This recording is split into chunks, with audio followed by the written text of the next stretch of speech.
Volvemos con el señor presidente de la Corte, Mauricio Lenis, nos atiende a esta hora.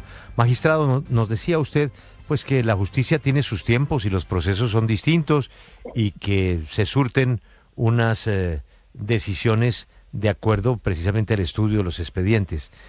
Pero, magistrado, hacia el futuro, no sé si haya algún mecanismo para revisar los tiempos. Imagínese usted, la gente va a votar por unos candidatos que pueden estar presos antes de su posesión. ¿Eso no es como contradictorio en esa balanza que usted maneja, que es la de la justicia? Sí, Julio, como usted lo decía, pero permítame antes de responderle lo segundo, precisarle algo. Es que es muy importante que en todo proceso penal se respete el debido proceso, que implica que se adelante la investigación, que se practique las pruebas, que se vincule a las personas que están imputadas mediante indagatoria, que se les defina la situación jurídica y que luego pues se cierre el proceso con la calificación mediante una resolución de acusación u otra probable. Entonces eso lleva sus propias dinámicas y hay que tener en cuenta que por el número de imputados y los delitos que corresponden, la sala ha actuado respetando el debido proceso y por el contrario en unos tiempos muy razonables ha logrado pues presentar un proyecto del magistrado ponente a consideración de la sala de instrucción. Y yo entiendo la parte que como estamos en una jornada electoral que se desearía desde algunos sectores que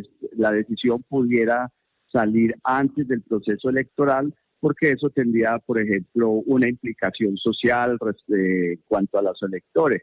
Pero es muy importante tener presente que aun si la resolución hubiera salido de acusación ayer o unas semanas antes, los candidatos, las personas por ejemplo, si se llegase a tomar una medida de resolución de acusación, podrían también participar en la contienda electoral e incluso ser elegidos, porque en nuestro sistema actual el hecho de tener una medida de acusación o una medida privativa de la libertad, por ejemplo, no les impide participar del proceso.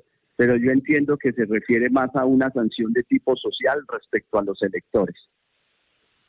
Presidente, pues definitivamente yo sé que usted es muy respetuoso de las decisiones que toma la sala de instrucción, pero claro que queda el sinsabor en este caso, el de la representante Karen Manrique y Wadid Mansur, que esperan ser reelegidos el próximo domingo. No le pregunto al presidente de la Corte Suprema, le pregunto a un ciudadano y un experto en derecho si está de acuerdo cómo se maneja hoy el sistema electoral y que facilita que personas que están imputadas y acusadas pues puedan aspirar nuevamente a este tipo de cargos. Bueno, pues este tipo de situaciones nos podría llevar a plantear una reflexión de una probable reforma al sistema electoral. Pero quiero advertir varias cosas que eso sería complejo, o advertir algunas de las situaciones complejas que ello implicaría. Primero, en el artículo 179 de nuestra Constitución se establece que no puede ser congresista quien tenga una decisión judicial ya ejecutoriada con pena privativa de la libertad.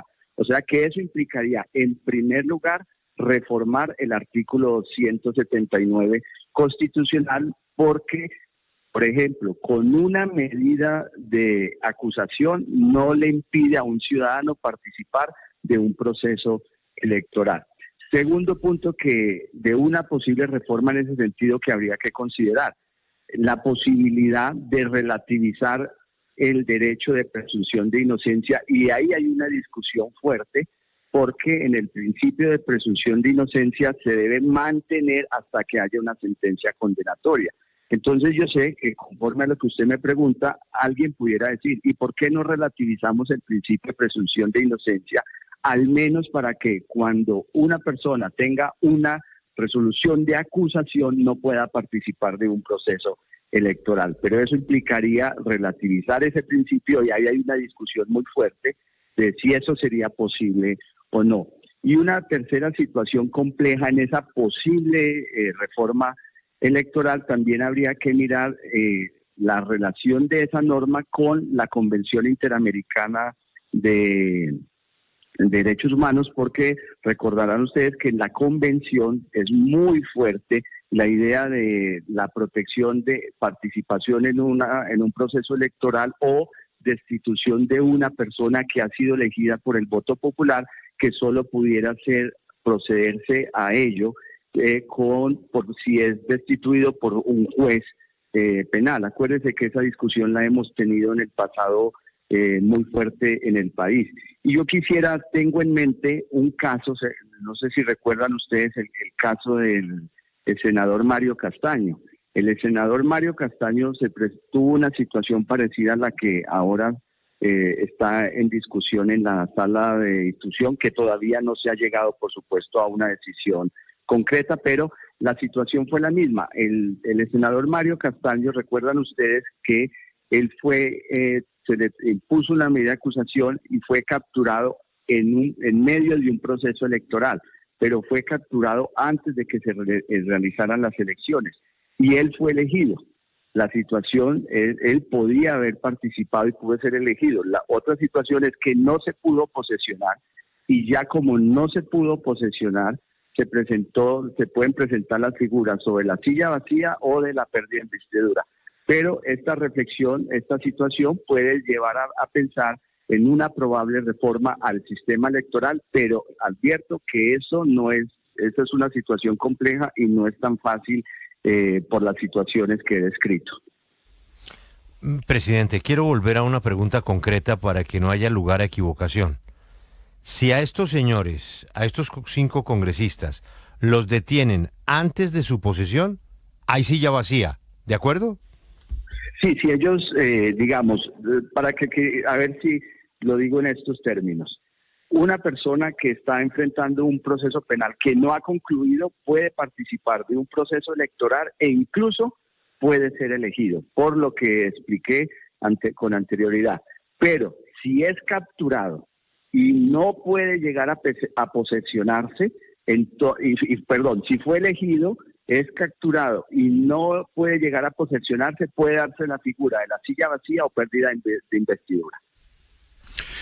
Otra pregunta que, obviamente sin entrar en los casos, porque usted ha dicho que, y tiene toda la razón, que no puede entrar en los detalles, pero es también los tiempos de la justicia. Que esto se tome tanto tiempo, y sé que son las circunstancias y las normas lo que establecen, pero ¿no estamos también necesitando una reforma en ese sentido, de buscar cómo se agilizan los tiempos en los procesos?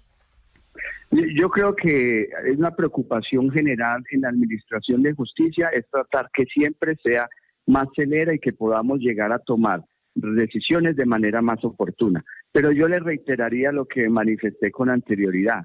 Un proceso penal en particular, hablemos solo del proceso penal, tiene sus propias particularidades. Primero, hay que vincular, hay que practicar pruebas, hay que vincular a las personas mediante indagatoria, hay que definirle su situación jurídica, hay que luego analizar todo eso y calificar el mérito del sumario, como se dice. Y este caso tiene varias personas imputadas, son 5, y los delitos imputados son muy graves y son situaciones complejas, y yo particularmente creo que la sala en estos 2 años ha actuado con toda celeridad y ha logrado ahora calificar el mérito de sumario, el magistrado ponente, y llevar una propuesta a la sala, que es la que se está analizando en este momento.